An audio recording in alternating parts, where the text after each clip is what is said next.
제4화 사비나는 파리로 돌아가지 않았다. 부쿠레슈트에서 리처드와 함께할 더 나은 삶을 위해 그녀는 그곳 보험회사에 바로 취직했다. 두 사람은 계속 교제하다가 1936년 10월 23일 한 랍비의 집에서 결혼했다. 이 신혼부부는 유대교 전통을 따라 후파라고 하는 차양 아래서 시골을 엮고 와인잔을 밟아부수며 기원전 586년 예루살렘이 바벨론에 약탈당한 사건을 회상하는 의식을 치렀다. 그런 상징적인 종교의식은 무신론자 부부에게 별로 의미가 없었지만 두 사람은 부모님의 요구를 들어드렸음에 행복해했다. 아이를 갖는 것은 리처드와 사비나에게 말도 안 되는 일이었다. 두 사람은 편안한 인생살이에 거치적거리는 방해물은 무엇이나 허락할 마음이 없었다. 특히 어린애라면 더 그랬다. 목표는 단순했고 이룰만 했다. 그들은 어떻게든 쾌락을 쫓으며 살았다. 결혼한 뒤에도 리처드의 바람 피우는 버릇은 좀처럼 사라지지 않았다. 두 사람에게는 따를 만한 도덕 기준이 없었기에 리처드가 한눈을 팔며 다른 여자들에게 마음을 줄 때면 사비나는 모른 척 할 뿐이었다. 거짓말하며 각자 하고 싶은 대로 하는 것이 두 사람 모두 일상으로 저지르는 나쁜 습관이 되고 말았다. 이런 리처드의 분별 없는 행동에도 불구하고 이 어린 부부는 자유분방하게 흥청망청 놀면서 신혼을 보냈다. 결혼 첫 해는 대부분 행복했다.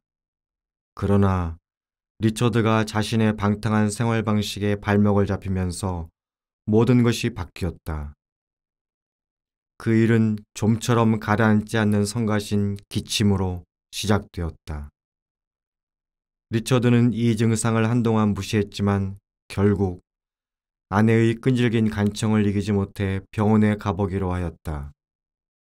병원에 다녀온 날 평소 활기 넘치던 그의 얼굴에 섬뜩할 만큼 창백한 기색이 역력했다. 1930년대 폐결핵은 사형 선고였다. 세상에서 가장 치명적인 그 병이 유럽 전역에 무서운 속도로 퍼져나가고 있었다. 치료제를 찾아내려고 의사들이 허둥지둥 진땀을 뺐지만 결핵 백신을 새로 개발하여 상용화하는 것은 거의 10년 뒤에야 가능할 일이었다.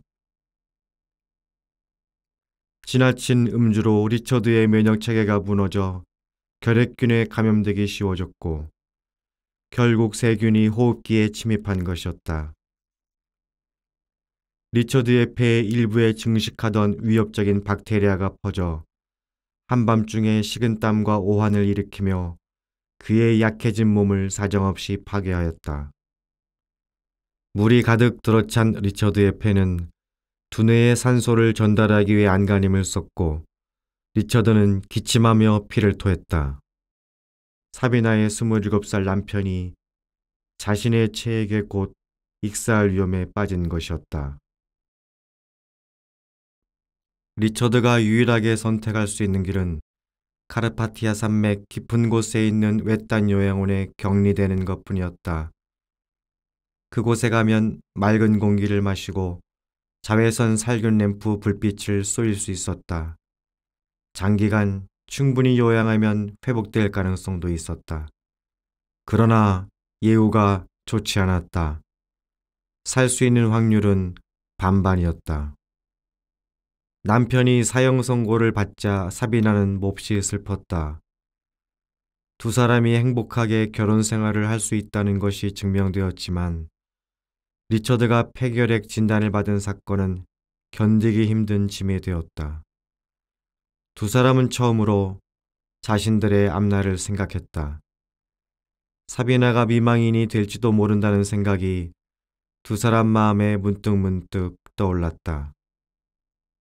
리처드가 기차에 올라 루마니아 시골에 완만하게 펼쳐진 푸른 산들을 넘어 요양원으로 향하자 사비나는 친정으로 갔다.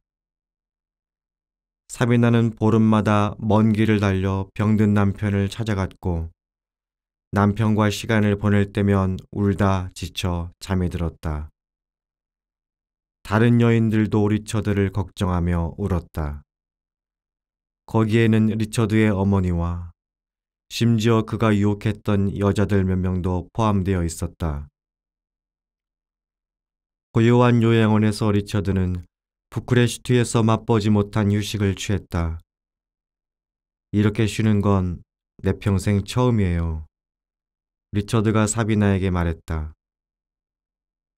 그러나 리처드는 이 조용한 산속에서 자신의 지난 날을 돌이켜보지 않을 수 없었다. 술집과 극장과 나이트클럽에서 헤아릴 수 없이 많은 시간을 허비하고 많은 사람에게 상처를 준 사실을 말이다.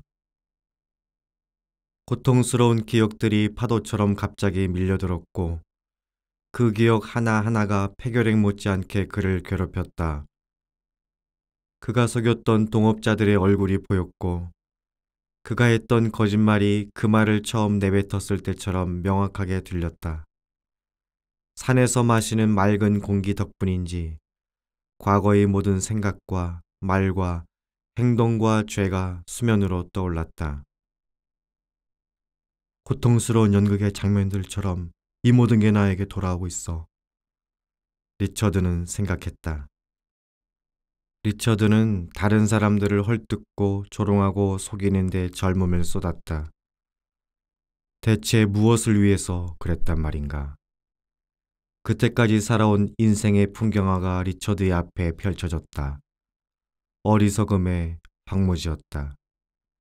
그는 자신을 위해 살아왔다. 그리고 이제 외롭게 죽을 운명에 처해 있었다. 리처드는 이렇게 홀로 된 자신의 처지를 생각하며 자업자득이라고 느꼈다. 이 고집스러운 무신론자는 뜻밖의 순간에 하나님께 처음으로 기도를 드렸다. 비록 그의 육신은 그를 저버렸지만 그의 영혼은 자신이 믿지도 않는 하나님에게 기도할 준비를 하고 있었던 것이다.